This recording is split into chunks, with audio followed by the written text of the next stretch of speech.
Je demanderai votre attention, s'il vous plaît, pour la conférence d'aujourd'hui qui est l'art de la réussite. Donc, nous sommes aujourd'hui ici pour accueillir la directrice et conservatrice en chef du Musée des Beaux-Arts. Donc, tout d'abord, je vais laisser la parole à notre directrice des études, Madame Sylvie Poiret. Une bonne main d'applaudissements, s'il vous plaît.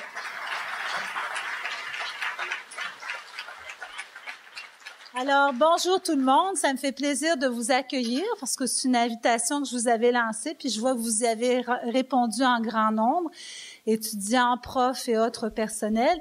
Alors, je prendrai pas le temps de la conférence de Madame Bondil, parce que c'est pas moi la conférencière, mais je vais quand même faire un petit ego trip, si vous me le permettez, parce que c'est ma dernière journée aujourd'hui à titre de directrice des études. Donc, je trouvais que c'était un beau moment pour clore mon travail, je sais pas comment dire ça, parce que c'est comme un nouveau début pour moi. Et dans le fond aussi, vous ramener un petit peu, parce qu'on est tous du Collège de Rosemont, alors vous ramener sur les travaux qui ont été effectués tant au niveau des valeurs, nos 4 valeurs, l'accessibilité, l'engagement, la collaboration, l'éco-citoyenneté, le projet éducatif dont on peut être extrêmement fier parce que vous y avez tous collaboré. C'est pas des vœux pieux, puis là je pense à Réal, c'est pas une série de vœux pieux, mais vraiment d'engagement, et qui a donné naissance à notre plan stratégique, dont fait partie le plan de réussite. Alors vous savez, le plan de réussite, on l'a mis en œuvre cette année. Ça a mobilisé plus de 50 personnes, étudiants, profs, professionnels, soutien, cadres. Il y a eu vraiment, vraiment beaucoup de personnes. Et dans la mise en œuvre, ça va en mobiliser d'autres. Un des chantiers, là, il faut que je fasse attention, un des chantiers de ce plan dans la mise en œuvre, ce sont les sentiers à la carte. Vous comprenez pourquoi je dois faire attention, là, c'est pas évident. Les sentiers à la carte, c'est né d'un groupe de personnes qui ont décidé que dans le fond, puis qui ont décidé aussi après des lectures sérieuses et des échanges sérieux, que la réussite, ça se passe dès la première session.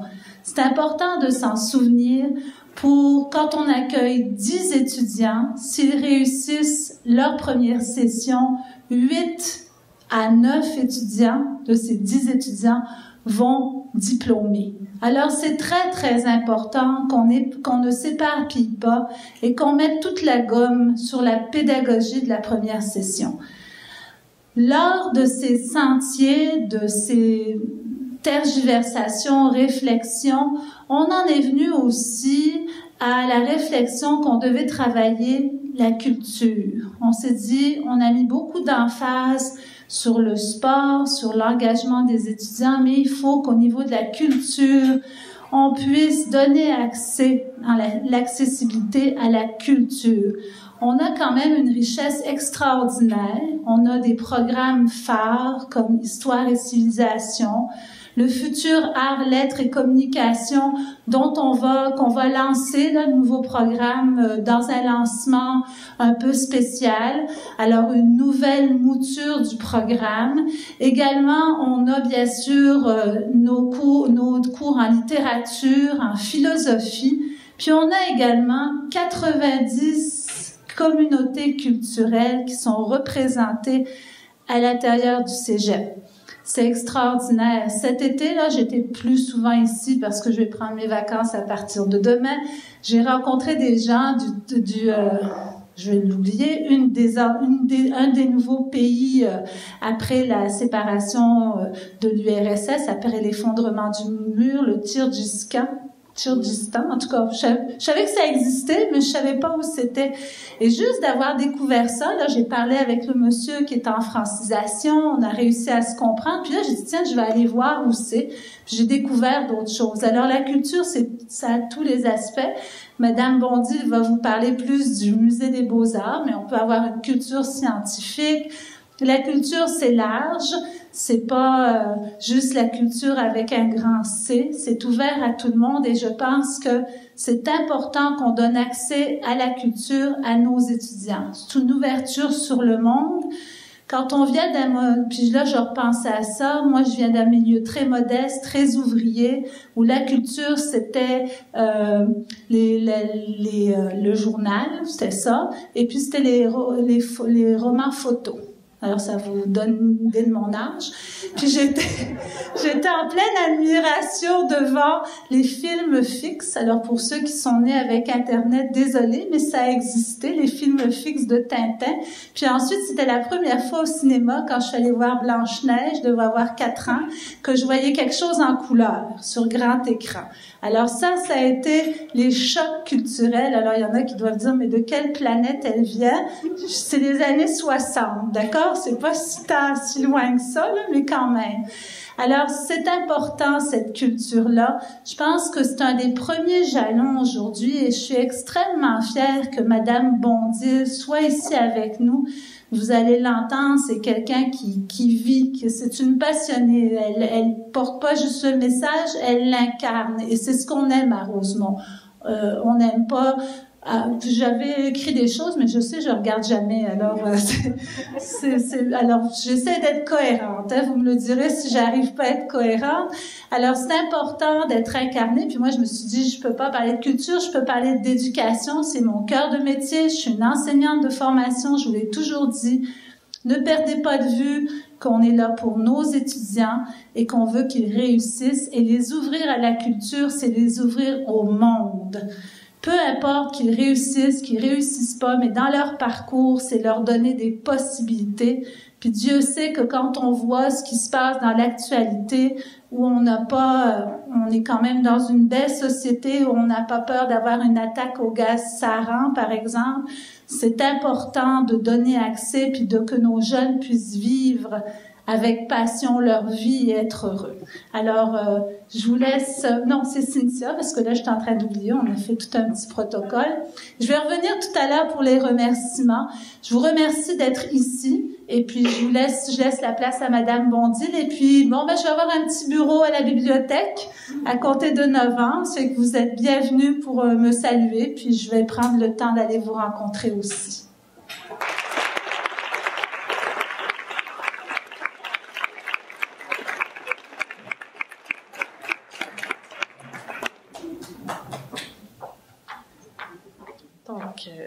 En fait, Nathalie Bondil occupe le titre de conservatrice en chef du MBMA depuis l'année 2000. Depuis l'année 2007, elle est aussi directrice en chef du Musée des Beaux-Arts. Cette femme a apporté beaucoup de visibilité et de diversité au musée, autant à l'étranger qu'ici à Montréal. Puis je pense que c'est un des aspects qui manquait en fait à l'art face au Musée des Beaux-Arts, autant à l'étranger qu'ici. Par le biais d'idées innovatrices, elle a su ici le musée sur un échelon qui lui donne aujourd'hui la réputation d'être multidisciplinaire et qui permet de rejoindre un public qui est beaucoup plus vaste, autant au niveau des étudiants que des personnes qui sont un petit peu plus âgées. Puis comme Madame Poirel le mentionnait, je pense que c'est important d'associer l'art et la réussite, en fait, de motiver les étudiants par peu importe les moyens. Puis je pense que l'art, ça pourrait être une bonne solution pour aller rechercher ça. Selon Madame Bondil, la culture et les arts doivent faire partie intégrante de la formation scolaire et c'est pour ça que l'art doit être accessible à tous. Donc, je vous laisse la parole à notre directrice et conservatrice du Musée des Beaux-Arts qui va élaborer un petit peu plus sur le sujet. Merci beaucoup.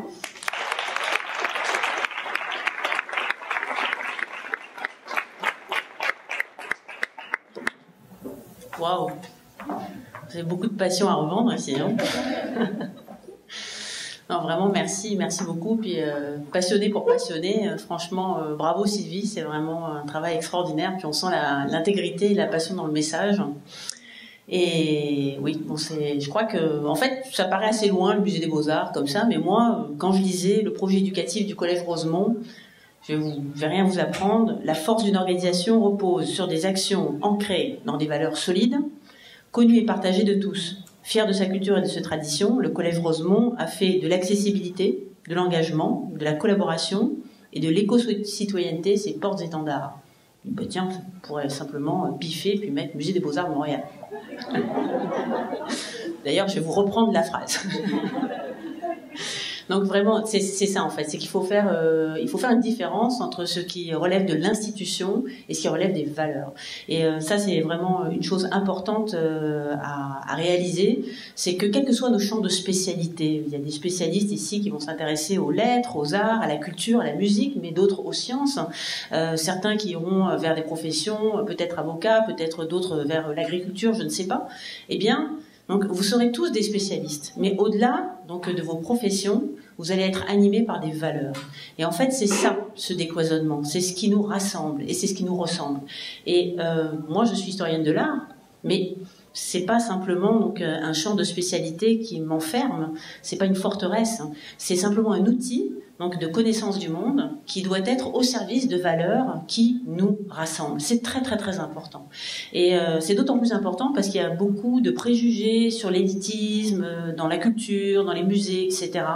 Et c'est très dommage en fait, parce que s'il y a bien un domaine où chacun peut avoir donc son mot à dire, c'est bien l'art. Vous aimez pas, c'est la démocratie, c'est formidable. Moi je trouve ça très bien. Et d'ailleurs je ne m'offusque jamais des critiques, je trouve ça tout à fait normal. D'ailleurs moi-même je n'aime pas tout au musée, je dirais pas, mais il y a des formes d'art que on a un musée encyclopédique avec 10 conservateurs et franchement parfois ils amènent des choses, c'est quand même étonnant. Alors vous savez, il faut vraiment avoir un esprit ouvert, mais en même temps c'est ça vous questionne et puis ça vous a fait avancer dans des domaines que peut-être que vous n'imagineriez même pas pour vous. Et puis je vais faire l'ambassadrice de l'éducation. D'ailleurs, il y a Jean-Luc Meuret, qui est le directeur de l'éducation, qui est ici. Jean-Luc, merci beaucoup. Tu es venu m'accompagner. Donc Jean-Luc, qui vraiment soutient donc cette nouvelle direction au musée. C'est très très important l'éducation. Vous allez voir. Qu'est-ce que je voulais dire déjà? J'ai tellement de choses à dire là que je vais. Oui. On lit dans les fameuses statistiques, etc., que j'ai jamais vérifiées, mais enfin bon, comme elles me servent et que je les trouve très utiles, je vous les répète. Donc Magnet Strategy, donc dit qu'il faut que la fréquentation de la culture, des musées notamment et des institutions culturelles aide à la réussite scolaire. Bon, vous avez tous compris. Et aussi, la fréquentation donc de l'art donc est aussi bénéfique que le sport. C'est intéressant ça. Alors vous voyez, on est dans un autre rapport vis-à-vis de la culture, vis-à-vis des arts. On n'est plus dans un rapport d'inventaire, un rapport de spécialistes, vraiment très cloisonné, mais vraiment dans un rapport où l'art fait du bien. L'art nous fait du bien. Et pourquoi? Et ça, c'est une conviction très très profonde, c'est que l'art vous permet de comprendre le monde de manière sensible. On le comprend de manière cognitive. On apprend d'ailleurs beaucoup des savoir-faire, mais en ce qui concerne les savoir-être, donc l'art est extraordinairement utile parce qu'il vous permet d'oraliser surtout ce champ de l'émotionnel. Et Dieu sait si à l'heure actuelle on nous manipule énormément, donc avec l'émotion, l'image, etc. Donc pour pouvoir donc justement adopter un regard critique vis-à-vis de ce qui nous entoure. Et évidemment, en ce qui me concerne, avec un musée des Beaux-Arts, qu'est-ce que l'on a? Des œuvres d'art, des œuvres à regarder. Et si on n'est pas dans une société d'images, alors là, je vais bien me pendre, parce que à l'heure actuelle, plus que jamais, on est vraiment harcelé par l'image, on est vraiment entouré donc par un harcèlement médiatique, si je puis dire, qui oblige à avoir ce regard un petit peu critique. Et justement, donc les musées notamment, donc sont des lieux d'objectivation très très utiles pour nous tous, je dirais, quels que soient les âges, quelles que soient les formations. Alors voici très vite, je vais essayer, mais enfin ça vous me direz après, vous arrêtez sinon. Comment le musée peut soutenir des valeurs, et justement ce que je trouvais intéressant avec ce projet, alors moi je suis vraiment nulle, voilà. Donc c'était de ne pas vous parler de ce qu'est le musée, de ce que sont évidemment c'est le plus beau, le plus grand, le plus fort, etc. Mais c'est un magnifique musée que j'aime beaucoup. C'est un musée encyclopédique d'une part, mais c'est surtout des valeurs que l'on peut défendre au travers de certaines actions, de certains projets, de certaines productions que nous avons créées. Et ça, je trouvais ça intéressant parce que je me dis tiens, peut-être qu'au travers de cette exposition-là, on va aller chercher donc des façons de faire ou des processus qui pourraient peut-être vous inspirer. Imaginer, donc innover. L'innovation, c'est vraiment au cœur de la créativité, très important dans votre collège. Et imaginer, c'est image. Donc l'imagination vient du mot image. Alors, comment est-ce que l'on peut vous montrer un exemple d'innovation? Je vais revenir très très vite sur une aventure qui nous est arrivée il y a quelques années. Donc c'était l'agrandissement du Musée des Beaux-Arts. Vous savez que depuis septembre 2011, on a ouvert un nouveau pavillon dédié à l'art québécois-canadien, le pavillon Claire et Marc Bourgie. Et en fait, on a racheté une église qui était en fait en déshérence, hein. Il y avait sa communauté, donc c'était plus ou moins presque éteinte. Et c'était un magnifique monument patrimonial.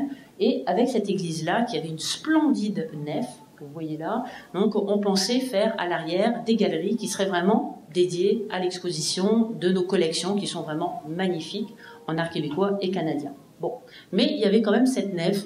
Franchement, on ne savait pas trop quoi en faire. Bon, on va en faire une salle polyvalente. Vous savez, c'est le genre de mot fourre-tout que l'on fait. Et est arrivé, je dois dire presque par miracle, Pierre Bourgie, vraiment un type génial, très très bien, très impliqué, qui a dit moi j'aimerais bien faire une salle de concert pour pouvoir présenter des orchestres de musique de chambre notamment, des jeunes compositeurs, etc. Un type qui est passionné par la musique, qui adore l'art contemporain, et on dit bon, pourquoi pas. Cette nef qui est là, en fait, elle a un potentiel. Alors, je sais pas comment ça marche ce truc. Voilà. En fait, je suis en train de me rendre compte que je fais une vilaine ombre sur mes photos. Je vais enlever ça. Moi, je suis pas une rockstar, hein, donc voilà. Je me débrouille. Ok. Et donc cette nef que vous voyez là, que vous connaissez peut-être, donc qui est la salle de concert Bourgie, elle avait un potentiel acoustique absolument incroyable. Non seulement elle avait ce potentiel acoustique, mais en plus elle avait des vitraux de Tiffany et autres vitraux absolument magnifiques. Alors on s'est dit pourquoi pas. Finalement, amener la musique au musée, c'était quand même quelque chose d'extrêmement original, et pour moi, c'était s'aventurer dans un terrain totalement inédit. Et je dois dire que le mariage a été extraordinaire. La leçon de ça, c'est de dire, se rester ouvert, dites oui. Et pourquoi pas, même si vous devez sortir des créneaux académiques, même si vous devez sortir de ce que l'on fait habituellement. Donc ça vaut toujours la peine d'essayer, de tenter. Il n'y a pas d'échec. L'échec, ça n'existe pas. En fait, c'est une mauvaise notion. Hein. Donc il y a parfois des projets, des erreurs d'aiguillage, etc. Mais il n'y a pas d'échec. Donc ça vaut toujours le coup de s'aventurer et d'inventer quelque chose d'autre. Et dans ce cas-là, le mariage entre l'art et la musique, ça a été vraiment incroyable. Nous, on ne pensait pas du tout que ce serait aussi flamboyant, puisqu'en fait, on produit 145 concerts par année grâce à une fondation dédiée à la musique que Pierre a créée et qui est en résidence au musée. Et ça, cette salle de concert professionnelle, c'est absolument unique. Dans l'univers des musées, en fait, ça n'existe pas. Peut-être le musée de la musique à Paris, une toute petite salle, mais encore beaucoup plus limitée, mais personne ne fait ça. Et ce qui est formidable, c'est que non seulement on a intégré une dimension pluridisciplinaire à laquelle on ne s'attendait pas, mais en même temps, c'est que ça nous a amené encore plus loin, puisqu'en fait, ça nous a amené tout un public de mélomanes, tout un public aussi de nouveaux membres et de nouveaux amis. J'essaie de... je ne sais pas pourquoi... Ah, voilà. La pluridisciplinarité, donc ouvrir des horizons. Toujours pareil aussi, quand on parle de certains artistes, comme ici Waterhouse, donc peut-être que certains d'entre vous avaient vu cette exposition qui était dédiée à un peintre pré-raphaélite britannique de la fin du 19e siècle, symboliste, un petit peu occultiste sur les bords, etc., qui a fait donc un tableau ici magnifique, hein, donc j'ai dit of Scalot, qui venait de la Tate. Alors évidemment pour les spécialistes c'est formidable, tout le monde s'excite, c'est incroyable, donc cette grande icône de la peinture qui se transporte à Montréal, c'est merveilleux. Bon, mais ensuite comment faire pour aller chercher d'autres publics, peut-être des publics justement, des collégiens, des gens plus jeunes. Qu'est-ce qu'on fait avec ce matériau très intéressant du point de vue académique, mais peut-être moins accessible d'un point de vue local. On parle d'accessibilité. Eh bien, là, franchement, l'image ne rend pas justice à la beauté de la scénographie. J'ai dit, tiens, on va amener Waterhouse vers un terrain qui est beaucoup plus proche peut-être de l'imaginaire des plus jeunes. Alors, vous êtes un petit peu trop vieux, mais bon, je suis la maman encore d'une fille qui pleurait à la fin de la saga d'Harry Potter. Et grand drame, donc ça sera un sujet d'exposition pour les futurs directeurs. et il y aura toute cette génération nostalgique, mais peu importe, c'est ça. Et quand on voit Harry Potter, ce que j'ai vu bien entendu, mais quand on voit aussi Guillermo del Toro, le labyrinthe de Pan, ça c'est encore autre chose, ou bien d'autres artistes, là moi je reconnais tout un univers, ou encore je vous dirais de Lars von Trier's Mélancolia.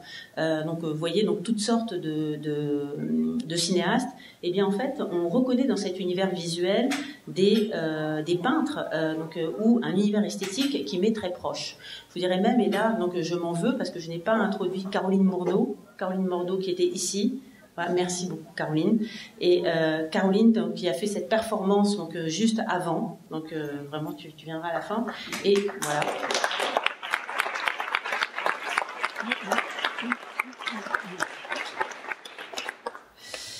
Alors oui, ce qui est très joli, donc vous voyez cette œuvre, car c'est son univers à elle. Donc, moi, quand je vais voir cette œuvre-là, je vais penser à Paul Klee, je vais penser à qui est un peintre surréaliste suisse. Ensuite, je vais penser donc à Penck, par exemple, qui est un peintre allemand. Je vais peut-être penser à Keith Haring aussi, mais peut-être que c'est complètement faux. Mais bon, moi, c'est normal, hein, c'est mon univers, donc j'arrête pas de décoder et de faire des liens avec ce que je connais. Eh bien, ça sera à Caroline de nous dire donc si c'est juste ou pas, et puis de voir donc comment elle a transcendé aussi peut-être ses influences ou qu'elle les a totalement simplement ignorées. Eh bien avec un peintre comme Waterhouse, c'est de se dire tiens, on peut faire des liens d'une chose qui n'est pas connue donc vers quelque chose qui aujourd'hui est très connu.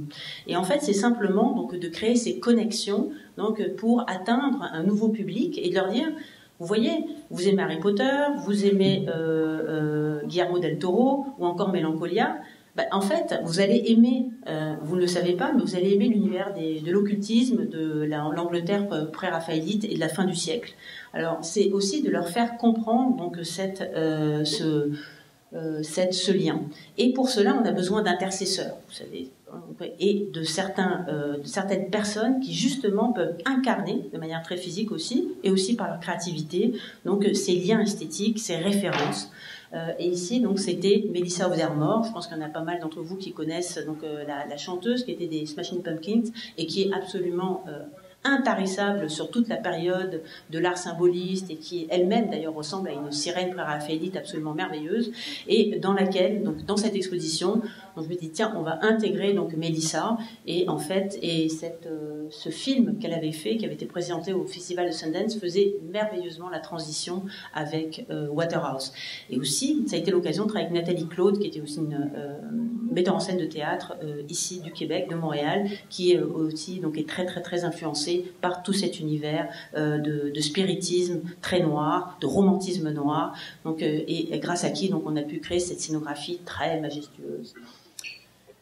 Vous voyez la musique, donc pourquoi ensuite après comment l'amener plus loin. Donc on innove, donc on l'amène dans une salle de concert, on l'amène dans le champ des expositions, on l'amène pourquoi vers les œuvres d'art. Peut-être que certains d'entre vous ne vont pas connaître Benjamin Constant ou les autres artistes de cette salle d'art du 19e siècle. Ça c'est un petit peu ma spécialité, alors c'est pour ça que je vous bassine un peu, mais j'adore ça.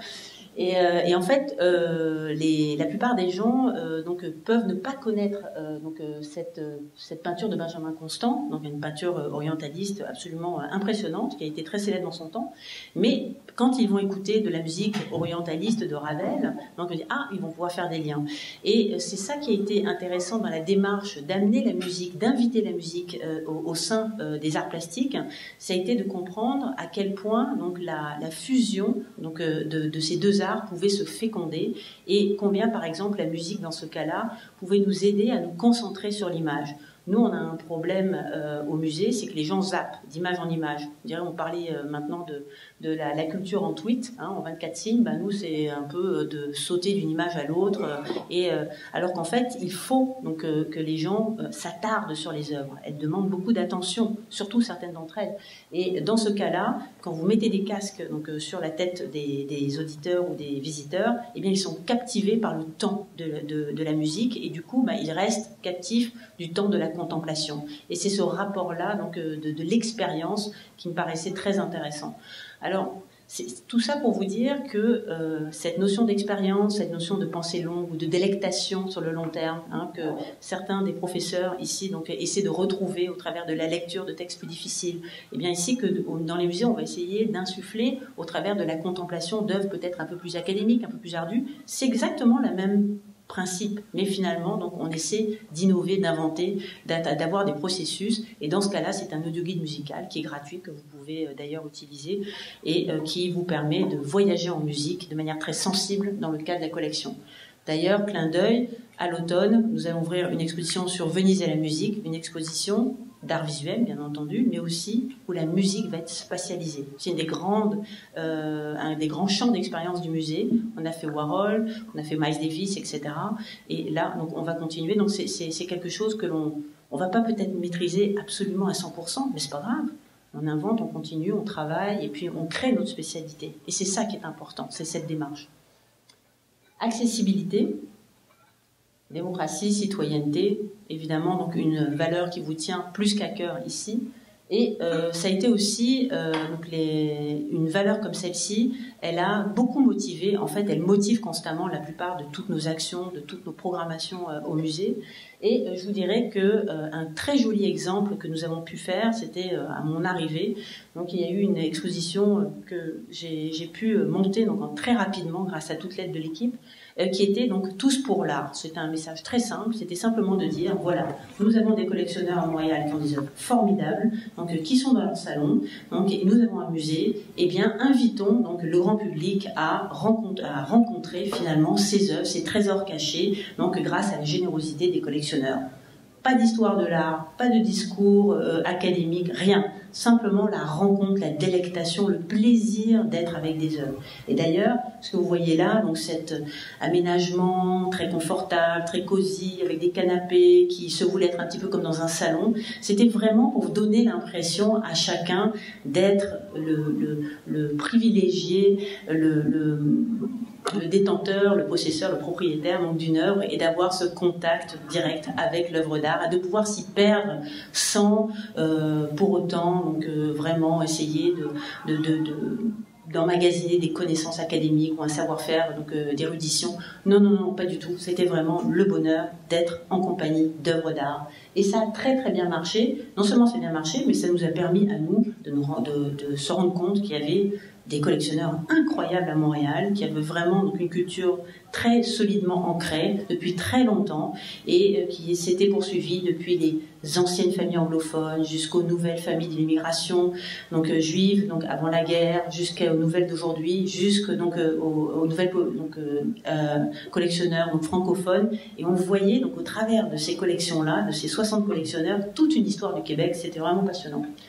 L'accessibilité, c'est évidemment donc la collection des œuvres, donc la collection qui vous appartient évidemment, et pour laquelle donc on essaie d'offrir le plus d'expériences, comme Edpin, ici une œuvre très impressionnante qu'on a présentée il y a de cela donc jusqu'à il y a un mois, dans laquelle on pouvait rentrer.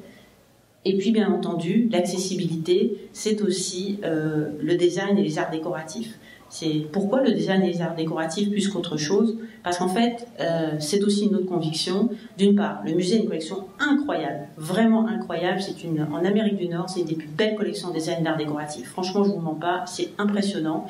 Et c'est vraiment d'ailleurs grâce à Madame Stewart, qui a été une donatrice absolument fabuleuse. Et cette collection-là, on vient de toute la refaire, hein, donc tout le musée a été récemment réinstallé. Et ce que vous voyez là, donc c'est vraiment un sésame démocratique envers tous les publics. Ce que je trouve génial avec les arts décoratifs et le design, c'est que tout le monde peut comprendre donc ce que c'est qu'une chaise. Tout le monde va reconnaître la fonction d'un verre ou d'un pichet. Ça nous paraît absolument évident. Et cette facilité-là, cette identification immédiate de l'objet que l'on a devant les yeux, pour moi, en tant que conservateur, c'est extrêmement précieux. Ça veut dire que les gens peuvent lire tout de suite l'image. Parfois, donc, ils peuvent ne pas avoir les mots, le vocabulaire, le spécialiste, la langue même. Mais par contre, la fonction, ils la comprennent. Et grâce donc, à cette reconnaissance de la fonction, on peut les amener ailleurs.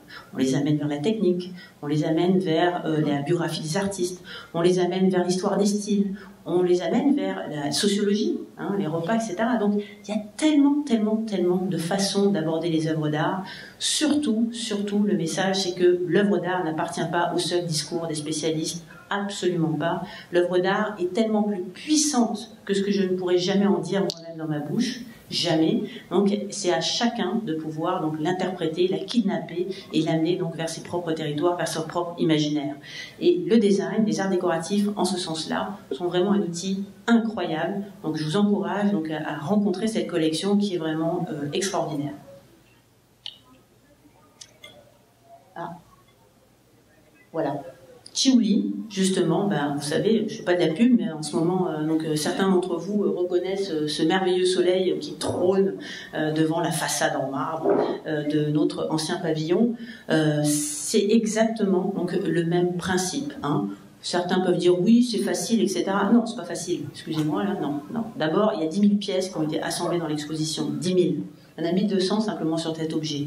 Et en plus, l'artiste, il a créé un univers à nul autre pareil. Un univers extraordinaire qui ne ressemble qu'à lui.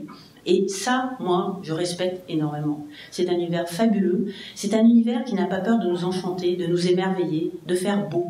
Et ça, c'est quand même très fort. Alors, évidemment, c'est pas... La programmation est beaucoup plus large, mais Thiouli a cette magie, ce contact avec le grand public et avec le public plus spécifique, peu importe, donc qui fait que quand on rentre dans son univers-là, on est tout simplement bluffé, émerveillé, fasciné, enchanté, ravi. On est dans ce que j'appelle, excusez-moi pour l'expression anglaise, donc une feel-good exhibition. Oh, ça sent bien, ça fait du bien. Et ça, c'est important. L'art, c'est ça. L'art fait réfléchir, l'art questionne, mais aussi l'art, donc, tout simplement, nous fait du bien, nous émerveille. Et je crois qu'en ce sens-là, donc, ce type d'exposition, de design, de verre soufflé, donc, joue parfaitement son rôle. J'ai amené quelques affiches ici. Donc l'accessibilité, évidemment, c'est toute l'éducation, j'en reparlerai plus tard, mais c'est aussi de pouvoir décoder les œuvres sous un autre angle, avec une autre passerelle. Par exemple, ici, l'historien de l'art va vous dire oui, alors il s'agit d'un chœur de Jim Dine, artiste américain, donc issu du mouvement pop. Donc c'est un chœur naufragé, donc qui est rempli de débris, et une commande que nous avons faite au musée qui maintenant trône dans nos nouveaux espaces d'éducation. Eh bien, donc, avec le service d'éducation, on a mis en place tout un service d'affiches que l'on donne d'ailleurs gratuitement. Donc, venez nous voir, j'en ai même amené aujourd'hui si ça vous intéresse.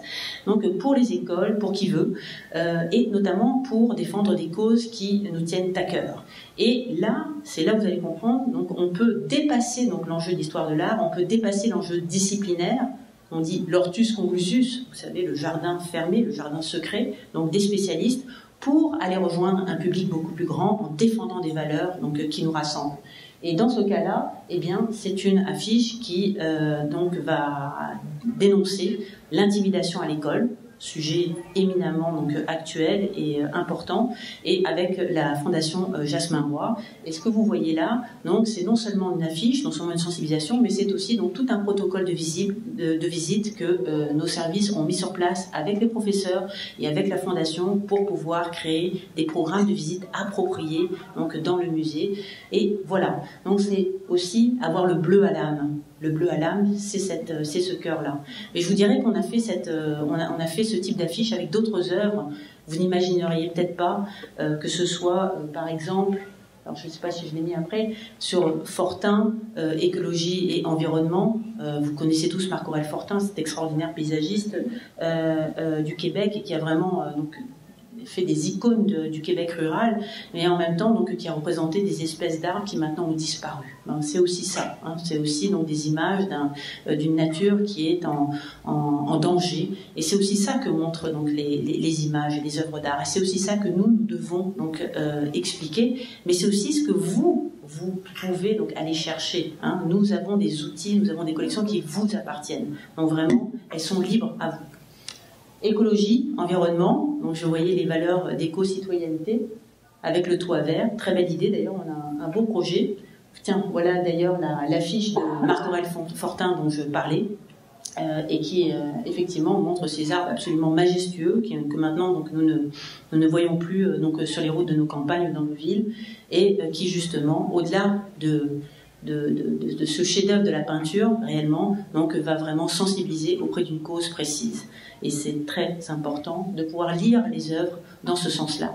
D'ailleurs, je fais une parenthèse, nous allons ouvrir très bientôt le nouveau site d'Art Canadien sur notre site web, qui est ouvert et à la fois et aux étudiants et aux enseignants pour pouvoir proposer des visites scolaires, des valises scolaires, des programmes, n'est-ce pas Jean-Luc? C'est quand est-ce qu'on va ouvrir ça? Le lancement est le 12 septembre. Le 12 septembre, merci. C'est vraiment donc tout un programme aussi qui va permettre à chacun aussi de mieux utiliser et de mieux faire rayonner donc ces collections qui, encore une fois, sont vos collections. Hein. Nous ne sommes que des passeurs, hein. Donc des animateurs. Quand je dis animateur, je réfère à anima, l'âme, au sens latin. Un exemple, comment faire sensibiliser les valeurs d'éco-citoyenneté. Donc vous avez ici donc un centre donc qui sensibilise chacun d'entre vous, les professionnels. C'est la même chose au musée.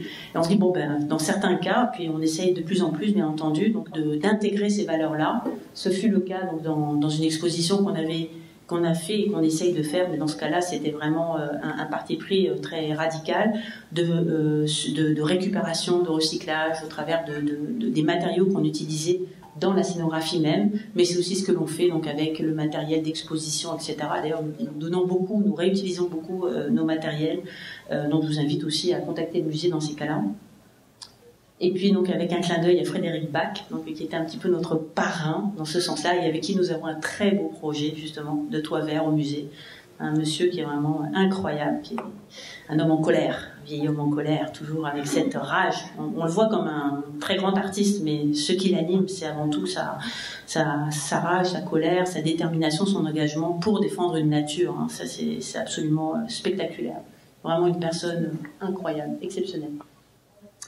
La tolérance, écoutez, la tolérance, hein, j'entendais, 90 communautés culturelles, voilà. Montréal, c'est un havre de paix, c'est pas un ghetto, on parle pas de mosaïque, hein, on parle pas de mosaïculture, on parle vraiment de carrefour, d'échange, d'interculturalité ou d'interculturalisme maintenant, donc on est vraiment dans ce rapport d'échange et de réciprocité entre toutes les communautés qui forment cette île qui a été... l'île de la Grande Paix, hein, d'ailleurs. Et c'est ce que je trouve tellement touchant et tellement stimulant. Donc, à l'échelle de l'île de Montréal, hein, une ville-État, c'est un hub de la diversité. C'est absolument extraordinaire à tous les niveaux. La gastronomie, la cuisine, les arts. Enfin, c'est absolument insensé. Donc, cette richesse, donc à l'échelle de la planète que l'on trouve concentrée ici, donc sur l'île, et la tolérance. Je vous apprendrai rien parce que je sais que vous êtes très sensibilisés à ça. Ah, c'était donc le sujet de Jean-Paul Gaultier. Entendez, oui, la haute couture, Jean-Paul Gaultier, oui, effectivement, la haute couture, c'est un domaine qui nous est inaccessible.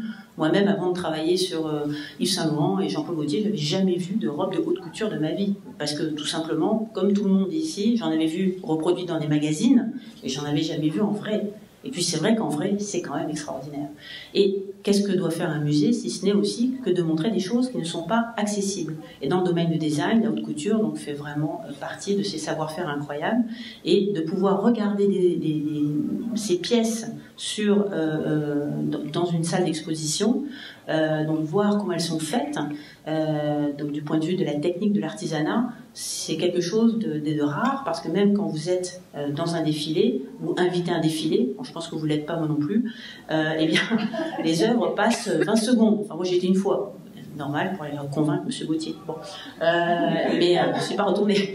Alors, si vous voulez, donc quand on voit les œuvres en vrai, on se dit c'est quand même extraordinaire. Mais au-delà de ça, ok, la haute couture, c'est quand même un domaine de savoir-faire incroyable, effectivement. Mais après, ce qui est intéressant avec le bonhomme, c'est que c'est vraiment quelqu'un qui a des valeurs très très profondément ancrées. C'est vraiment quelqu'un qui a une vision de la société extraordinairement décloisonnée, très généreuse, très multiculturelle, très interculturelle. C'est un créateur qui est... En fait, il est aussi gentil, réellement, donc, et aussi généreux que son œuvre, je dirais son art le paraît, hein, parce que dans ce sens-là, on n'a pas travaillé avec une marque, c'est pas la marque Gaultier, c'est vraiment avec le créateur. D'ailleurs, lui, ils n'ont rien donné, vous savez, c'est pas C'est sûr que la maison Gautier, c'est plus que ce que vous avez ici, chacun d'entre nous, mais ça demeure quand même un domaine très fragile. Hein, la mode, hein, je vois les Denis Gagnon, etc. C'est des domaines qui sont très très durs parce que c'est très exigeant. En fait, ils doivent se réunir, ils doivent se renouveler tout le temps et la compétition est absolument féroce. Donc à la fois enjeux artistiques, d'innovation et en même temps des enjeux commerciaux. Difficile, hein. Ils peuvent pas faire comme un artiste d'art visuel. Ah, je prends une année sabbatique et j'arrête. Non, ça marche pas. Alors ça aussi, j'ai appris. On a beaucoup de préjugés. Alors, ce projet-là, avec Denis Marlot, l'innovation, toujours pareil. Donc, Denis Marlot, vous le connaissez, il a créé cette animation sur les mannequins. C'est absolument incroyable. C'est une première mondiale. Attention, première mondiale du Québec, made in Québec, bang. Et en plus, l'exposition, elle est en train de se promener partout dans le monde. On va atteindre les 1 million de visiteurs et on va avoir plus de 12 étapes. C'est un phénomène, un record absolu dans l'histoire des expositions de mode. Absolu. Et je vous dis, l'aventure n'est pas finie. L'expo est à Stockholm, elle est à New York, puis à chaque fois, c'est Montréal qui le fait et c'est Montréal qui signe. Alors ça, c'est important. En fait, on exporte beaucoup plus d'expositions qu'on les reçoit. Ça, c'est la force d'innovation du musée. Mais surtout, ce qui fait que cet artiste-là, il était vraiment intéressant. C'est pas juste les robes, là. Alors, un petit détail sur Denis Marlot, c'était son humanisme. D'ailleurs, la raison pour laquelle les mannequins étaient animés, c'est parce qu'il voulait rendre hommage aux êtres humains. C'était vraiment ça son but. Il disait, moi, au départ, on me dit oui, quel type de mannequin vous voyez donc pour la présentation de vos robes, etc. Et puis moi, je me souviens qu'il y avait Pierre Berger, c'est une autre paire de manches, là, Pierre Berger, il est un peu difficile. Donc, c'était vraiment le mannequin chlapi, etc. C'était très... Donc, il fallait que les œuvres soient présentées comme des œuvres d'art, sur des sculptures marmoréennes, blanches, immaculées. Gautier, pas du tout. Il faut que ce soit des êtres humains reconnaissables. Il faut que il faut vraiment reconnaître les gens qui m'ont inspiré. Donc, tous ces castings sauvages. C'est le premier à avoir fait des castings sauvages. Hein. C'est le tout premier créateur à avoir fait ça. Et tous ces gens de la diversité, les couleurs, les gabarits, etc. Donc, pour pouvoir, justement, montrer d'où vient l'inspiration et pour qui sont faits ces vêtements. Et en fait, c'est vraiment une ode à l'invention de soi-même. Hein. Chacun s'amuse, chacun se réinvente finalement. Et c'est ça que l'on a montré dans ce projet-là, avec... là je vais un petit peu trop vite. Justement, avec cette incroyable diversité, cette ode, avec un regard d'enfant émerveillé envers toute la créativité qui peut émaner de tellement de communautés différentes. Et puis, comme ici, vous voyez, c'était la collection des rabbins chics. Pour vous dire que ça a fait un petit peu couler dans l'eau. Mais c'était, dans son esprit, c'était vraiment, c'est fait de manière très, sans arrière-pensée. Il y a eu une ouverture incroyable dans son œuvre. La seule chose qu'il n'est pas faite, m'a-t-il dit, qu'il n'a pas osé faire, c'est la burqa pour hommes. Qu'est-ce que vous arrêtez? Et puis ici, vous voyez, alors ça c'est pareil, un autre type de mannequin, qui est vraiment, effectivement, on va dire assez grosse par rapport au canon actuel, et pourtant qui est sublime. Et c'est ça aussi qu'il veut montrer. Et c'est cette diversité-là, diversité corporelle, diversité sexuelle, diversité communautaire, culturelle. C'est toute cette diversité qui fait la richesse de notre monde. Hein, et c'est tant de raisons de s'émerveiller, qui motivait vraiment son univers. D'ailleurs, je trouve ça très intéressant, c'est une jolie image que j'aime beaucoup qui vient de Rotterdam. Rotterdam, ça a été vraiment une expo qui a tellement bien marché dans cette ville, parce que c'est une ville aussi qui rencontre beaucoup d'enjeux,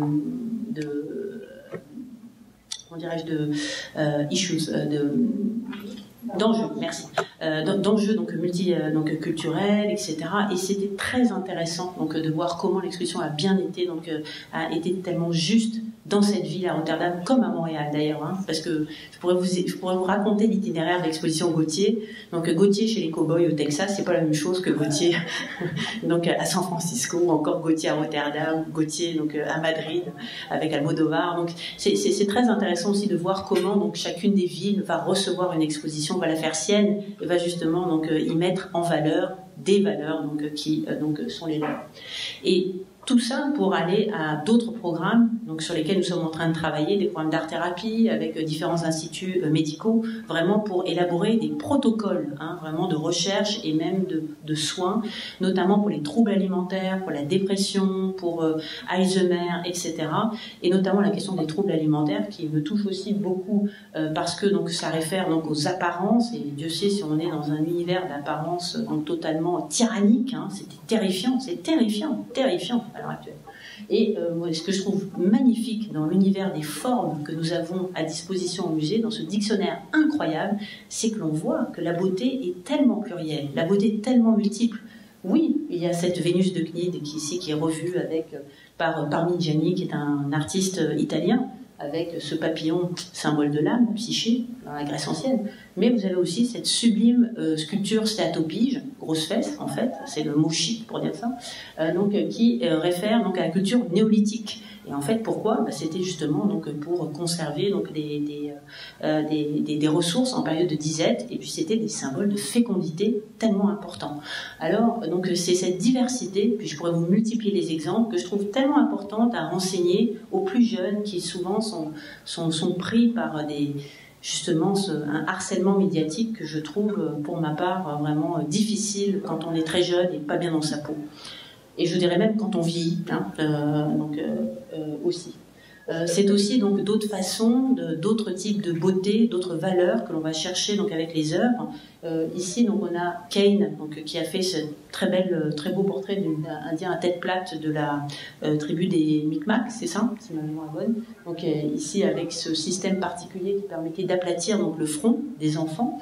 Et notamment on a une œuvre que vous avez jamais vue en fait, je vous montre ça, on l'a pas publiée. Donc c'était une œuvre.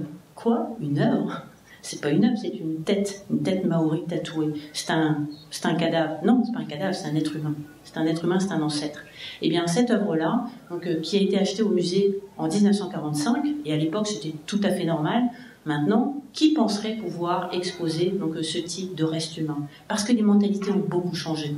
Les mentalités ont changé notamment au travers du respect des personnes humaines. Et il y a toutes une communauté et des communautés, notamment la communauté maori, on en a parlé l'année dernière, qui justement veulent que les musées ne considèrent plus ces restent comme des œuvres que l'on expose, mais vraiment bien comme des ancêtres, comme des personnes humaines qui ont droit à une inhumation dans leur terre d'origine. Et vous voyez, pour moi, j'ai 45 ans, 46, et zut, 46, et j'ai oublié, 45 c'est parfait. Donc, en fait, cette œuvre-là, quand j'ai commencé à étudier l'art, on n'en parlait pas tellement. On ne parlait pas de cette problématique. Mais maintenant, avec la Vénus Hottentote, avec les Maoris, etc., on change beaucoup. Et ça, c'est magnifique. Notre regard change. Il faut toujours faire confiance à l'avenir. Notre capacité de changer dans les valeurs est profondément extraordinaire, et c'est tant mieux. L'humanisme, le pacifisme à l'heure des conflits. Donc ici, encore une fois, des valeurs qui vous touchent en particulier. J'irai très vite je dis toujours que je vais très vite, mais je manque comme un arracheur de dents, parce que je parle beaucoup.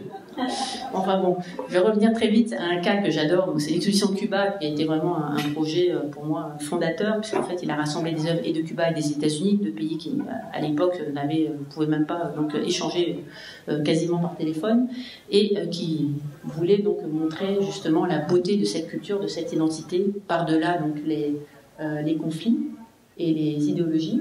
Et voilà, il commençait avec la vision idyllique, Cuba, terre de tourisme, où il y a tant de vacanciers qui vont passer leur séjour au bord de la mer, et puis qui finissait avec une île qui elle-même ressemble aussi à un hôtel, soit est-ce une prison où la mer vous enferme, est-ce un hôtel puis qui aspire à autre chose. Donc c'était vraiment une œuvre qui permettait de s'interroger sur la force des idéologies, sur ce qui sépare, mais sur aussi ce qui rassemble en termes d'esthétique. Et là, je n'arrive pas à faire marcher mon truc. Ah, voilà. Et notamment qui permettait de faire des confrontations comme cette œuvre impressionnante, une grande murale qui a été faite par une centaine d'artistes à l'époque pour le printemps, le mai de Cuba, c'était en 68, très très impressionnante œuvre qui faisait plus de 25 mètres et devant laquelle donc la conservatrice d'art cubain elle-même avait choisi de mettre donc cette œuvre de Carpinteros qui est une grenade qui ne sert plus à rien parce qu'en fait c'est une boîte à bijoux. Et donc, du coup, c'est aussi ça. C'est aussi de permettre d'avoir un engagement à travers des œuvres d'art d'hier à aujourd'hui et d'avoir un regard critique qui fait évoluer donc, les œuvres jusqu'à aujourd'hui. Le Pérou, peut-être que certains ont vu, j'espère, enfin, tant pis sinon, mais donc l'exposition, il faut aller à Seattle, dépêchez-vous. L'exposition sur le Pérou, encore une fois, un projet qui, au-delà de la découverte d'esthétique, de collection, d'histoire de l'art, va aussi permettre donc au public de réfléchir sur des valeurs importantes. On parlait de restitution avec la tête maori, on parlait aussi de questionnement idéologique et politique avec Cuba, aussi un art qui était méconnu. Et puis là, bon, c'est cette œuvre-là qui avait été volée donc, en 98, ensuite récupérée par Scotland Yard dans une galerie à Londres, rendue donc, avec tambours et trompettes à Lima et qui maintenant est considérée comme l'icône de l'art péruvien, la Mona Lisa du Pérou. On dirait comme Mona Lisa, elle n'est pas particulièrement souriante, mais néanmoins donc qui a vraiment donc qui est un porte-étendard donc contre le pillage archéologique. Et ça, c'est le musée avait voulu vraiment défendre cette position-là. Imagine, donc tout le monde peut-être, ou certains d'entre vous se souviennent de cette exposition qui avait eu lieu 30 ans après le Bed-In au Reine Elisabeth, Queen Elizabeth, et qui aussi était une exposition gratuite, qui voulait vraiment non pas utiliser donc la cause de la paix comme un motif commercial, on n'était pas dans le peace business, mais vraiment donc dans une exposition très engagée. Intéressant comme démarche. Ce projet-là, on travaillait dessus, c'était juste avant la crise de 2008. Et le but, c'était vraiment d'avoir une grande exposition gratuite qui soit vraiment un cadeau à la communauté. Et puis, la crise est arrivée, bang, mon directeur d'administration me dit « Aïe, aïe, aïe, ça marche pas, soit on réduit l'expo, soit on demande un ticket d'entrée. » Et ben là, ça marche plus parce que le principe de l'exposition, c'est pas non plus de la réduire et c'est pas non plus donc de faire payer pour rentrer. Alors, on dit « Bon, on va trouver des solutions. » Et ben, vous savez, vous regarderez, l'innovation, elle ne vient pas toujours des plus grandes institutions, elle vient toujours des marges ou des plus petites institutions qui dépensent beaucoup d'énergie et beaucoup d'imagination pour trouver des solutions et pour innover. Ça, c'est un principe très important. Dans ce sens-là, donc Cuba a été un exemple incroyable parce qu'en fait, j'ai tellement rencontré de gens qui n'avaient rien, mais vraiment rien, donc même pour manger, c'était compliqué. Alors, vous imaginez donc s'occuper de conserver des collections d'œuvres d'art dans un musée, c'était vraiment pas facile. Et en fait, ils faisaient quand même. Ils disaient bon, ben à ce moment-là, on va travailler dans le troc. Eh bien, ils travaillaient donc avec des échanges de services. Et pour ce projet-là, on s'est dit ben voilà, on va garder l'exposition telle qu'elle a été conçue, une grande exposition gratuite, un beau cadeau pour la collectivité, mais on va demander à chacun de participer, de nous aider à créer l'exposition. Et c'est ce qui est arrivé.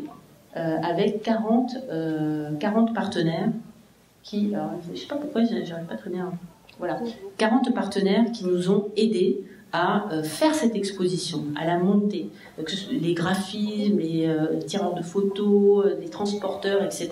40 partenaires, c'est quand même incroyable, j'avais jamais vu ça.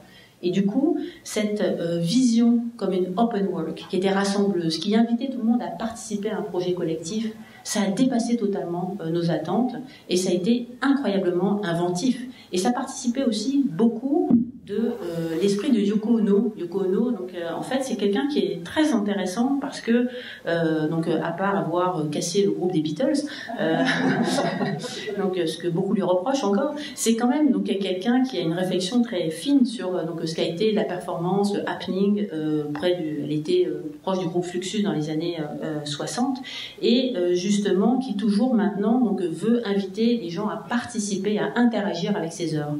Et si bien que l'exposition, quand on la voyait vide, c'était comme une télé-éteinte. Dès que les gens arrivaient, tout de suite, l'exposition s'animait et prenait vie. Et c'était ça dans le centre de l'exposition.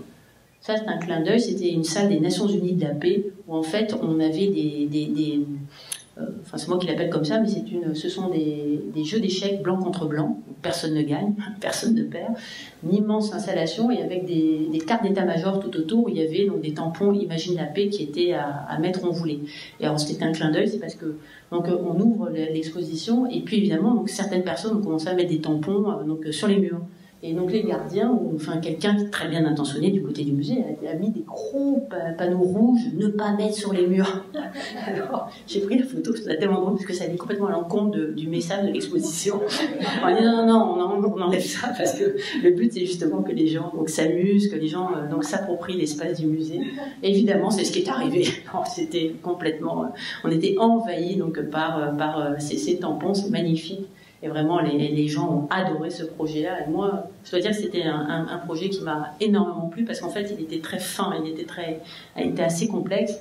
Et en plus, au-delà du musée, donc, il a vraiment envahi un peu l'espace public avec les stations de métro, avec même la SDMM qui a, enfin la Société des Transports Montréalais, pardon, qui a invité Yoko à faire une petite phrase Bonjour Montréal, donc vive la paix, etc.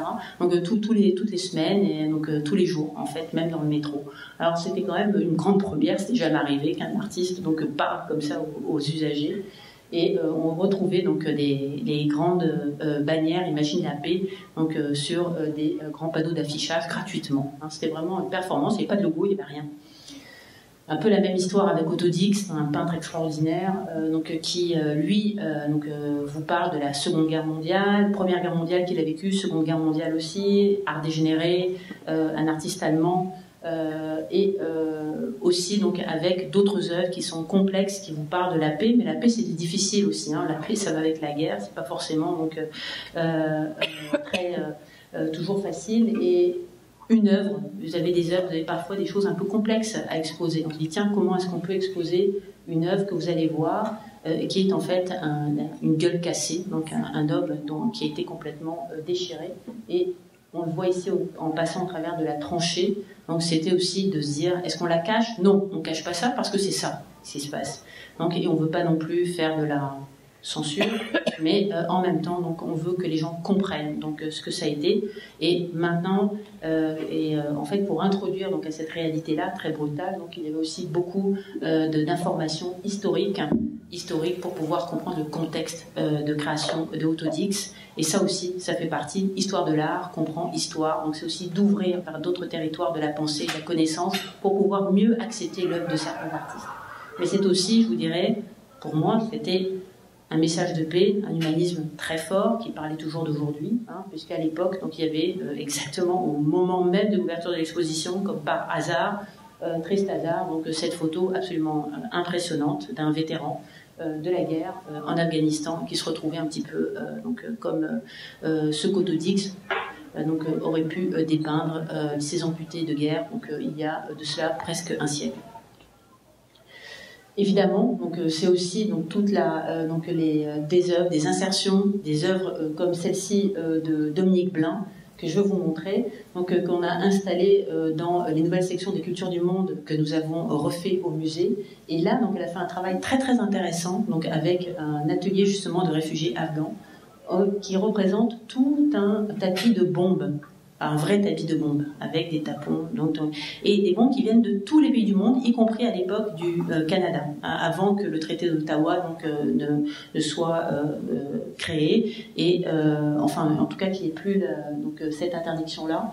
Et voilà, ça, le prix Nobel de la paix, Jean-Baptiste Richardier est venu et a aussi mis en valeur cette œuvre-là, qui a aussi une portée qui dépasse le sens esthétique pour vraiment aller toucher des valeurs qui sont très très fortes. Liberté, carte blanche, créativité, audace, ça c'est vraiment la partie évidemment la plus stimulante. Big Bang, un projet aussi gratuit, un joli cadeau qu'on a voulu faire à toute la communauté et qui montrait la créativité sans frontières. C'est tellement important. Donc décloisonnez, soyez polyvalents, soyez multifonctions. Donc regardez ce qui se passe autour de vous. C'est tellement important. Et en histoire de l'art, le message c'était ça. C'était de se dire, voilà, on a des œuvres d'art, on invite les meilleurs créateurs et ensuite ils en font ce qu'ils veulent. Vraiment, excepté les détruire, on s'entend, hein, comme des limites. Mais à part ça, donc vraiment, il y avait une grande liberté pour que des créateurs venus à la fois de la littérature, du cinéma, de la danse, du cirque, etc., puissent investir le musée et vraiment en faire autre chose. D'ailleurs, je vous invite cet hiver, là, on va faire un projet avec la Pastèque, hein, avec tous les créateurs d'illustration, et qui aussi vont répéter ce même type d'exercice avec des œuvres d'art qu'ils ont librement choisies dans nos collections, dans vos collections. Un exemple tellement drôle. Ça, c'est un canapé très kitsch qui est de Archizoom, un collectif italien des années 70, hein, vous pouvez imaginer, qui a été utilisé par Denis Arcand et Adadana. Denis Arcand, tout le monde le connaît. Adadana, c'est un photographe très connu aussi de la scène montréalaise. Et donc qui ont voulu donner vie et raconter l'histoire de ce canapé. C'est comme si ce canapé avait pu raconter ses soirées complètement délirantes dans une boîte de nuit des années 70 où vous avez à la fois donc le sida, donc qui est évoqué avec donc aussi la drogue, etc. Et donc il y a eu un film qui a été fait pour faire une installation. Encore une fois, création, comme ici, donc vous avez une association d'étudiants donc qui ont fait cette organisation aujourd'hui, et bravo. Nous, on se dit, bon, on ne va pas inviter des acteurs pour faire ce projet de scénario de Denis Arcand, on n'a pas les moyens, c'est trop compliqué. Alors, on a invité les employés du musée. On a dit, ok, on va faire un casting avec les employés du musée. C'est bon, oui. Alors, les employés du musée ont été invités. Alors, moi, j'étais très content de pouvoir tourner avec Denis Arcand, c'était quand même pas mal. Bon, après, quand on leur a dit qu'il fallait qu'ils se livrent de la farine pour évoquer des cocaïnomanes, etc., c'était un petit peu différent, mais alors qu'ils s'embrassent, bouche contre bouche de garçons, bon, mais c'était très, très, très amusant. Alors, on a beaucoup ri à faire ce projet-là, et je dois dire que le résultat a été vraiment incroyable, c'est qu'on a créé une œuvre qui est tellement proche de nous, hein, qui fait partie de l'histoire même du musée, puis c'est une grande fierté. Et voilà. Donc, vous voyez, c'est aussi de décloisonner et de faire en sorte que les œuvres puissent vivre autrement et soient kidnappées, encore une fois, par d'autres créateurs. Donc, avec Big Bang, c'était aussi en masse, un petit clin d'œil en masse. Vous connaissez ce collectif de street art qui est vraiment remarquable. Hein, montréalais, la scène montréalaise est très très forte hein, pour tout ce qui est underground, street art, vraiment extraordinaire. Et on a été tellement bluffés par ce qu'ils ont fait donc, dans cette salle. D'ailleurs, il a fallu le détruire, vraiment, on a eu les larmes aux yeux. Mais bon, pour eux, c'était normal.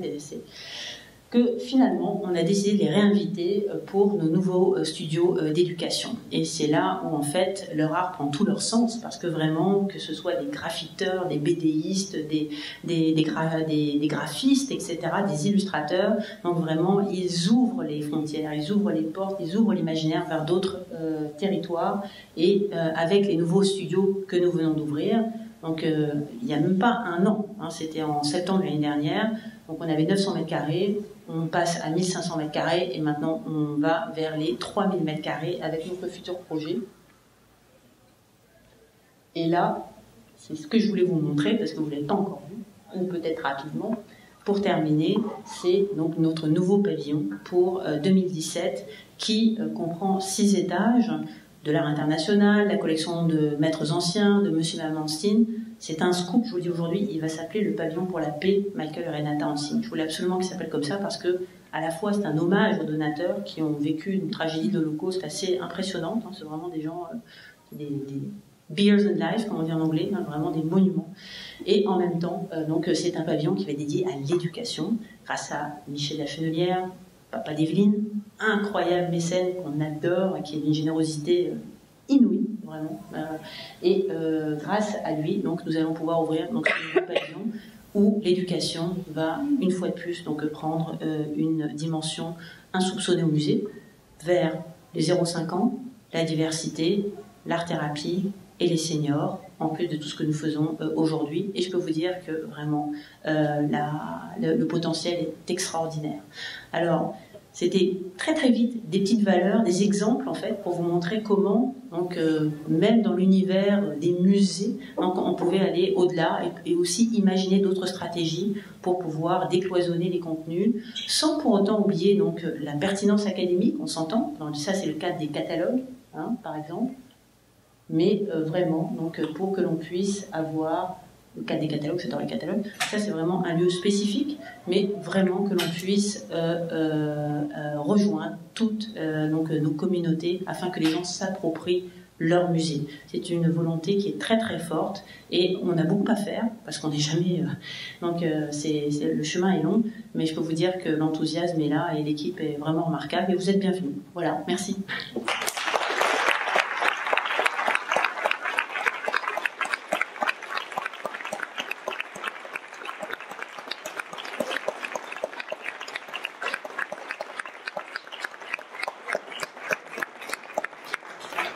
Je pense que maintenant, donc je passe au fait des questions, c'est ça?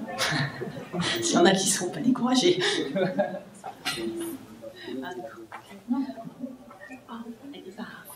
Donc, est-ce qu'il y a quelqu'un dans la salle qui aurait une question à poser à Madame Bondil? Oui, à l'arrière. Bonjour, mon nom est Zora, je suis étudiante en sciences humaines environnement. Je voulais juste savoir, est-ce que le musée a des créneaux horaires gratuits pour les étudiants? Ah oui, absolument. En fait, oui. Vous voyez, là j'ai la lumière, j'ai l'impression d'être en garde à vue. Pour les questions, c'est parfait, vous pouvez y aller. Hein. Je vais répondre à tout, je vous assure. Écoutez, oui, les créneaux horaires pour les étudiants. En fait, Jean-Luc, tu peux peut-être même répondre très précisément à cette question. Est-ce que c'est des étudiants du collégial? Même secondaire? Oui, en fait, on a un magnifique programme qui a été rendu possible grâce à des mécènes qui permettent à toutes les écoles qui ont des besoins particuliers, peu importe leur niveau, de venir gratuitement au musée, d'avoir accès aux expos temporaires. Même on va payer le transport, parce que c'est souvent un irritant. Il suffit d'en faire la demande. Et je vous dirais, pour les autres groupes, on a un magnifique programme qui s'appelle le Musée en partage depuis 15 ans. On a été un des premiers musées à s'intéresser aux non-visiteurs, donc à tous les gens qui ne fréquentent pas les musées habituellement. Je pense que c'est à partir de ce moment-là que le musée a commencé à changer, à s'ouvrir. Et ça aussi, grâce aux généreux donateurs, c'est accès gratuit aux expos, aux activités, aux projets spéciaux, etc. Donc, suite de faire la demande, souvent on est gêné d'approcher le musée. On est une créature très sensible et on est très accommodant aussi. Et je pense que le musée grandit à chaque fois que quelqu'un s'y intéresse. Donc, il ne faut pas hésiter. Il y a les accommodements muséaux. L'accommodement muséal, c'est ça? Oui. Vous avez évoqué dans votre présentation plusieurs expositions. Je me demandais laquelle vous a rendu la plus heureuse à présenter. Ah, c'est difficile. Hein? D'abord, je suis toujours plongée vers le futur. Donc, mon Dieu, c'est comme demander à une mère quel est son enfant préféré. C'est très, très difficile. Je pense que Cuba a été quand même une aventure très, très particulière. Ça, c'est vraiment... j'en suis pas sortie indemne. On n'en sort jamais, parce que de toute façon, on ne côtoie pas l'art, donc pour pouvoir... pour ne pas être touché hein, quand on fréquente les musées, quand on est, donc c'est justement pour être bousculé. Mais Cuba a été une expérience très très particulière parce que c'était très compliqué. C'était une exposition très complexe à monter et j'ai rencontré des gens absolument qui se sont dépassés, qui avaient à cœur de défendre l'art cubain et de faire quelque chose d'important et de significatif. Oui, je pense que Cuba, pour moi, c'est indélébile. J'ai beaucoup appris. Vous inaugurez en ce moment toute une belle collection des années 70. Oui. Oui, depuis hier. Oui, depuis hier, c'est ça. Oui. Je sais pas si vous en dire. Oui, effectivement, c'est vrai que là, depuis hier, on vient d'ouvrir. Alors c'est l'accès gratuit. Je vous invite à aller voir une sélection de 11 photographes québécois qui ont vraiment créé un album de famille du Québec. Et vraiment, je reprends le mot de Roger Charbonneau, qui est le photographe, qui est tellement joli. Et en fait, il s'agit d'une sélection. Il y a à peu près 150 images à partir d'un fonds de 1500 clichés que nous avons reçus, souvent d'ailleurs donnés, grâce aux artistes, et qui sont présentés et qui permettent de comprendre ce que c'est, non pas la photographie documentaire, mais vraiment la photographie d'auteur dans le Québec de ces années 70, 80, 90. Je reprendrai donc le titre du Devoir qui disait « Un œil à gauche, un autre dans la poésie ». Je trouvais que ça définissait très très bien cette exposition. Effectivement, c'est toute une génération qui a porté un regard très, très sensible, très émouvant donc, sur un Québec disparu, et en même temps dont on sent vraiment la transformation, l'ébullition, la révolution sous-jacente. Alors oui, pour nous c'est très important, hein, parce qu'on est en train de créer un nouveau fonds photographique, une nouvelle collection. Roger Charbonneau, Clara Bucce, donc Brian Merrett, Gabor Silasi, Claire Bourgon-Champagne, donc ils sont très nombreux. Oui. Madame Bondier, après avoir travaillé au Van Gogh Museum d'Amsterdam, chez Sotheby's à New York, l'une des plus grandes sociétés de vente aux enchères d'œuvres d'art au monde, ainsi qu'au Musée des Monuments français de Paris. Qu'est-ce qui vous a poussé à venir travailler au Musée des Beaux-Arts ici à Montréal? Ça, c'est drôle. Bon, au Musée Van Gogh, j'ai été contractuelle, j'ai écrit des notices, on s'entend. Qu'est-ce qui m'a... Bon, en fait, c'est le précédent directeur avec qui je travaillais déjà donc à Paris qui m'a fait venir pour l'épauler. Et je dois dire qu'au départ, je pensais tout simplement rester quelques années. Bon, maintenant, ça va faire 14 ans. Et je pensais vraiment pas rester aussi longtemps parce que d'abord, il fait très froid. Puis je suis née à Barcelone et je suis méditerranéenne. Donc, ça a été un petit peu inattendu. Mais bon, moi, je suis pas quelqu'un vraiment qui pense ni à la carrière, ni à un parcours particulier. Et en fait, j'ai découvert une façon de faire, une société qui a beaucoup changé aussi ma façon de voir les choses. J'avais une éducation très française, très étatique, très... École nationale du patrimoine, etc. Et quand je suis arrivée ici, j'ai découvert une façon de faire où justement on était en dialogue avec la communauté, où vraiment le musée était un trait d'union avec la société civile. On avait un rapport donc de réciprocité avec les bénévoles, avec les donateurs, avec les visiteurs. Donc, et ça, je trouve qu'on avait un rôle politique beaucoup plus fort en fait. Mais je parle du sens politique au sens de l'engagement dans la cité, l'engagement citoyen. Et je trouve que ça change complètement la perspective de votre métier, en fait, justement, hein, faire un type de conférence comme celle-ci, bon, on ne parlerait pas de cette façon-là, en tout cas en France où j'étais auparavant. C'est vraiment des valeurs très très puissantes ici. Et aussi, donc, on peut faire des projets. On a vraiment cette liberté d'action. On fait confiance donc, aux jeunes. On fait confiance, je crois, on développe les potentiels. Oui, il faut travailler, mais en même temps, je crois qu'on va toujours donc épauler et soutenir donc ceux qui veulent aller de l'avant. Il y a un esprit d'entreprise aussi qui, je vous le cache pas, est tout à fait incroyable pour qui vient du vieux monde. Et j'adore cette. Et puis en même temps, je dirais, je suis intarissable sur le sujet. Je trouve que le Québec est tellement intéressant et le musée Beaux-Arts en plus est tellement ouvert. Hein. C'est un musée qui a une relation très organique avec sa ville parce qu'il n'a pas de mandat. On ne fait pas que de l'art contemporain, que de l'art décoratif, etc. En fait, on vit avec une grande porosité, donc avec la communauté donc, qui nous a créé, hein, qui a créé ce musée depuis 150 ans, et qui a été construit au fur et à mesure des passions, donc notamment Pierre Bourgie a amené la musique, Madame Stewart a amené le design, et puis je crois que vous multipliez donc les gens, les Arnstein, donc maintenant qui sont tellement sensibles à des valeurs d'éducation, de paix notamment. Alors vous voyez, donc à chaque fois on grandit grâce aux gens donc qui nous forment, hein, et au musée des Beaux-Arts qui est tellement ouvert, et en même temps au Québec où la gouvernance culturelle, ça c'est peut-être un peu plus technique pour vous, mais c'est intéressant pour moi. Donc on a 3 influences. On a une influence donc qui vient de l'exemple français avec un ministère de la Culture où en fait la culture est défendue par l'État, hein, donc on procède du haut vers le bas, et c'est très important, notamment pour parler français, ne serait-ce que ça, et puis tout le reste, on voit donc l'extraordinaire donc ébullition donc qui anime donc la scène artistique du Québec, hein, c'est tout à fait incroyable, donc le nombre d'artistes de notoriété internationale qu'il y a pour un pays qui a finalement que moins de 8 millions d'habitants. Et puis en même temps, donc, il y a un deuxième système de gouvernance qui vient du système anglais, donc c'est le Conseil des Arts, donc avec ce arm's length, avec cette distance. Et enfin, le troisième système de gouvernance, c'est la philanthropie à l'américaine, où là, donc vraiment, on doit être soutenu par des donateurs, par de la philanthropie privée.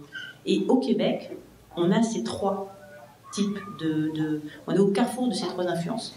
Alors, dans le domaine où je suis, c'est un terrain de jeu extrêmement intéressant et en fait qui est très très rare, que les gens comprennent peu, parce qu'on a pas mal de choses à apprendre aux autres systèmes.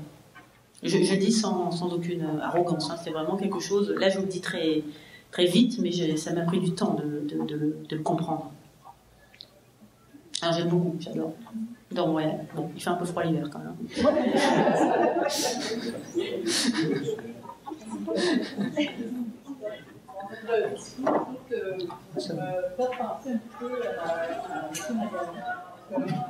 Wow. Je serais la maestra.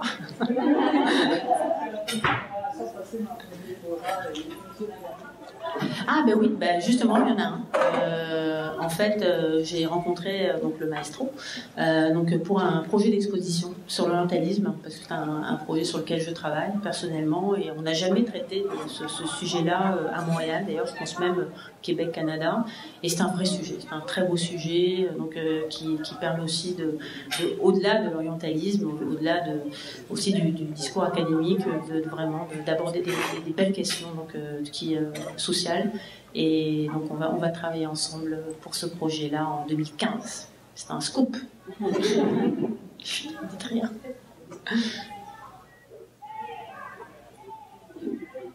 Oui. Vous avez référé à Montréal comme un carrefour des cultures et vous avez su donner un aspect international au musée qui manquait avant d'être arrivé au musée. Comment voyez-vous le rôle du musée dans la promotion des affaires montréalais sur la scène internationale? Oui. C'est vrai que c'était très gentil, hein. On m'a attribué beaucoup dans cette introduction, mais le musée aussi existait avant. C'est vrai que là, donc, du point de vue de l'exportation des expositions, c'est du jamais vu, hein. On a plus de grandes expositions